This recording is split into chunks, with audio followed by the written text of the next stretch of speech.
Gracias, Liz. Tenemos visita en estudio. Nos acompaña esta mañana la Gilada Alcaraz de Silvero, ministra de la Secretaría de Políticas Lingüísticas. Mucho para hablar porque, de hecho ya estábamos hablando acá, ¿verdad? Hay cosas interesantes que consultarle. Esta semana fue el Día Internacional de la Lengua Materna, o sea que se conmemoró el Día Internacional de la Lengua Materna reconocido por la UNESCO. Así es, Rolando, buen día, muchas gracias por el espacio. El 21 de febrero se conmemora el Día Internacional de la Lengua Materna y es una fecha establecida también, si vamos a recordar qué motivó establecer una fecha, es un motivo trágico, ¿verdad? En Bangladesh hubo un atropello a los derechos lingüísticos porque fue ocupado ese país por el ejército pakistaní y tanto la policía como el ejército reprimió una manifestación a favor de esa lengua materna bengalí que ellos querían que fuese la lengua oficial. A partir de allí, entonces, la UNESCO decidió establecer esta fecha y desde el año 2000 se celebra el Día Internacional de la Lengua Materna, que también en Paraguay tuvimos la oportunidad de celebrar con un acto conmemorativo, más bien académico en esta ocasión, pero tenemos que ir diferenciando un poco más también las maneras de celebrar nuestras lenguas maternas, porque voy a hablar de lenguas maternas en plural, porque hay una diversidad lingüística en el Paraguay y tenemos que reconocer esa posibilidad de contar con diversas lenguas maternas según comunidad lingüística que tengamos. Muchas actividades desde la Secretaría, me imagino, ¿verdad? Potenciando, llegando a cada rincón del país y por sobre todas las cosas, conservando también de alguna manera, ¿verdad? Así es, nosotros tenemos varios ejes de gestión. Por un lado tenemos que fortalecer nuestro bilingüismo oficial guaraní-castellano. Allí nuestra tarea principal ha sido a favor del guaraní.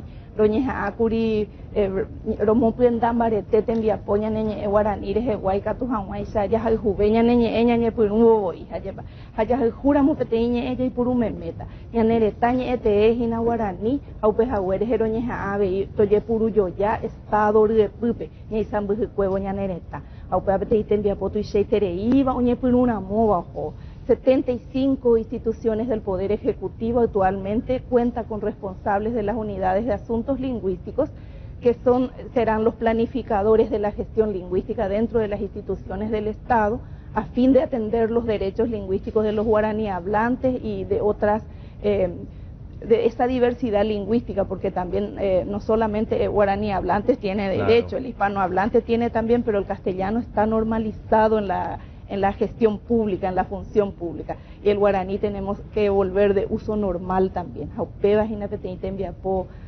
Uva y Pucuba, Hayajare, Itahueteri, Jape Momburueteri, Jauña venían de lenguas indígenas del Paraguay, 19 pueblos, 19 lenguas. Y de ellas también, de este grupo, de este sector, encontramos 5 en serio riesgo de extinción. Una de ellas considerada en estado crítico, la lengua guaná. Por esta lengua venimos trabajando desde hace más de 4 años. ¿Qué pasa con la lengua guaná? La lengua guaná es la lengua del pueblo guaná que se asienta en una sola comunidad en Concepción, en San Lázaro, precisamente es la comunidad Río Apa, y allí tenemos nada más que 4 abuelas hablando esta lengua. Es decir, esta lengua ha sido considerada por algunos estudiosos como una lengua muerta ya. Sin embargo, al llegar a la comunidad uno descubre que todavía hay hablantes, pero son abuelas que quedaron con su lengua en su memoria porque en el entorno ya se estaba hablando guaraní y en la escuela estaban aprendiendo castellano. Entonces esta generación de niños, jóvenes y adultos jóvenes, ¿verdad?, ya han olvidado esta lengua nativa de ellos. Entonces el esfuerzo nuestro desde la Secretaría es documentar esta lengua con soportes audiovisuales y fonográficos, ¿verdad?, porque también en audio hay que ir registrando, estudiar este sistema lingüístico, establecer con ellos su alfabeto, porque nunca fue escrita esta lengua en los materiales didácticos, ¿no? Ahora ya tienen un alfabeto consensuado y la comunidad se comprometió con un proceso de revitalización lingüística que sería recuperar hablantes. Es un gran esfuerzo y cuando trabajamos por las lenguas iniciamos los procesos y bueno, los echamos a andar, pero el proceso no termina, no se puede trazar un tiempo y decir en 5 años esta lengua será revitalizada.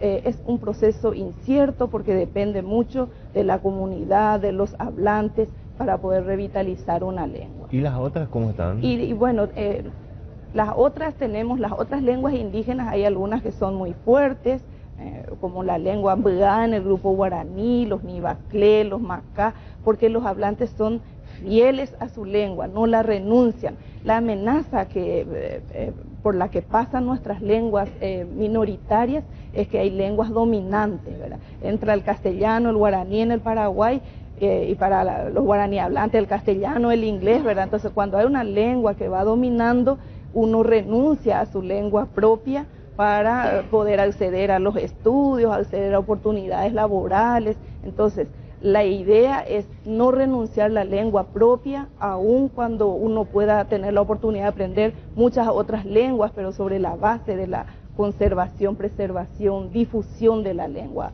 propia. Hay algunas que están fuertes, pero otras no. Entonces, tuvimos la ocasión en noviembre del año pasado de reunir a referentes de los 19 pueblos indígenas que unánimemente piden apoyo para fortalecer y promover sus lenguas nativas. Quería consultarte, ya que te tenemos acá, porque esta mañana, y esto se habló toda la semana, ¿verdad?, de la compatriota que hablaba guaraní, el inglés a los chicos en España, y de alguna manera llegaba mensaje que decía que esto también se da, por ejemplo, en otros países, como Francia, como Alemania. ¿Esto es así? Sí, Italia. Sí, tenemos muchos países del extranjero, incluso salió una nómina también de los países donde se enseña guaraní. Y a veces, en la mayoría de los casos, se enseña a nivel de universitario con futuros especialistas en la rama de lingüística.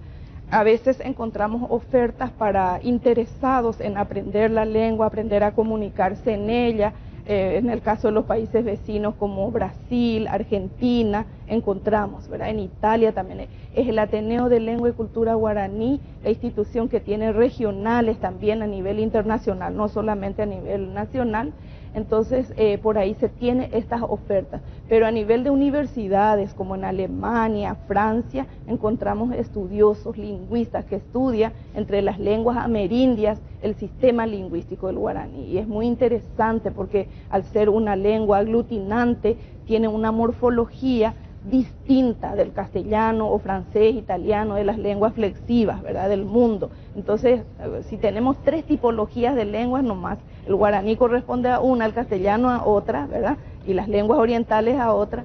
Entonces es una curiosidad lingüística. Qué lindo es, ¿verdad? Decíamos también, incluso el ministro estaba hablando con Rebeca, ¿verdad? Y qué lindo es de repente ver, ¿verdad?, que un lleva una lengua nuestra, ¿verdad?, por el mundo, por Europa en este caso, ¿verdad?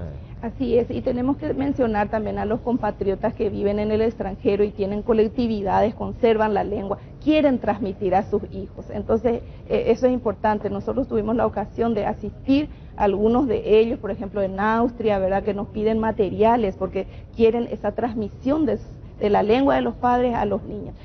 Lo que nos falta es acá en Paraguay valorar más. Aprender la lengua sin prejuicios, porque eso es lo que ocurrió con los niños. Ellos estuvieron pronunciando, repitiendo sin ningún prejuicio, y aquí somos prejuiciosos todavía.